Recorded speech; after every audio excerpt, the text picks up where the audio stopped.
Welcome to Daily Dose Radio, a 5-minute devotional podcast studying the Psalms verse by verse. Broadcast from the ever-beautiful Sharonville, Ohio, on the sunny side of Cincinnati. Hey, welcome back to the Bible Bistro. This is Daily Dose Radio, your home for fair trade Bible study that's evergreen because it is powered by the Holy Ghost.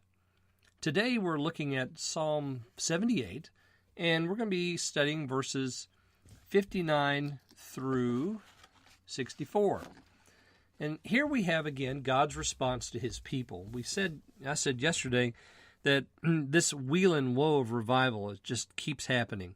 God judges, deliverance comes, then follows iniquity, then judgment. And today we're in the judgment after iniquity part, because in 58 the people not only did they forget, but they willfully made a choice to provoke God to anger because they chose high places and they chose graven images.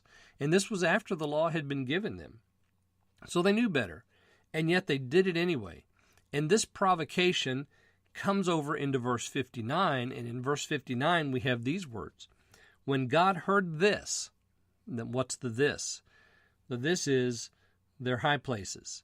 This is the graven images. He was angry. He was jealous.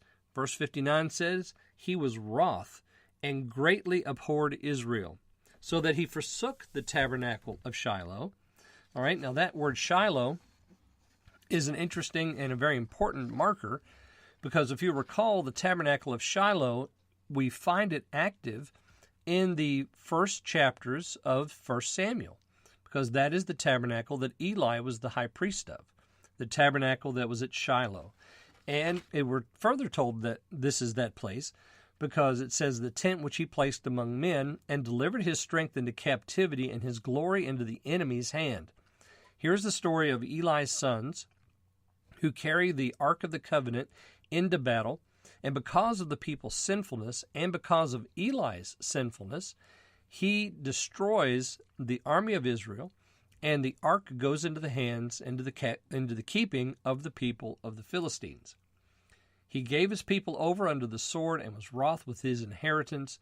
Fire consumed their young men, their maidens were not given to marriage. Their priests fell by the sword, and their widows made no lamentation. So this whole story, this whole event cycle, happens when the tabernacle is bereft of its ark. The high priest is dead.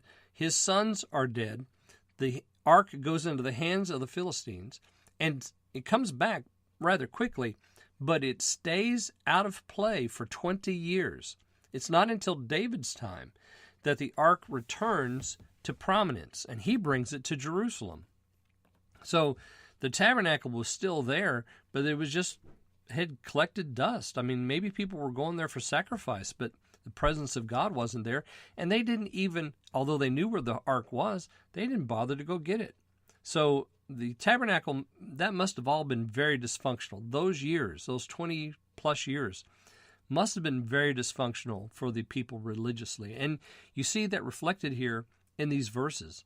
Their priests fell by the sword, widows made no lamentation, fire consumed their young men, their maidens were not given to marriage. He gave his people over under the sword, and so we know that during this time the Philistines had dominance over the people of Israel. So God's judgment comes. Why does it come? It comes because of their iniquity. They sinned against him by building the altars in the high places. And when they did that, he was angry and judged them and took away his very presence from them. Friends, don't sin. Do not willfully sin against God, because he will remove his presence from you. Be careful. Tomorrow we'll look at the very last section, verses 65 through 72, and notice that there's hope at the end of this story. Join me then on Daily Dose Radio. Hey there, friends. Just wanted to remind you to go out and get yourself a copy of my new book, Christianity to the Life, by Cotton Mather, edited by me, David Smith. You can find it at Amazon. It's a paperback. It's also in Kindle form, so you can get it for your Kindle or you can get it for your library at home, however you'd like to have it. If you do, I really would appreciate if you would write a review after reading it. Let me know what you think. And it's a really good book. It'll encourage your Christian walk with the Lord. So go out and get Christianity to the Life today on Amazon. Thanks for listening to Daily Dose Radio. I'm David Smith. The music today has been performed by the Bluegrass Experiment. Thanks again for listening.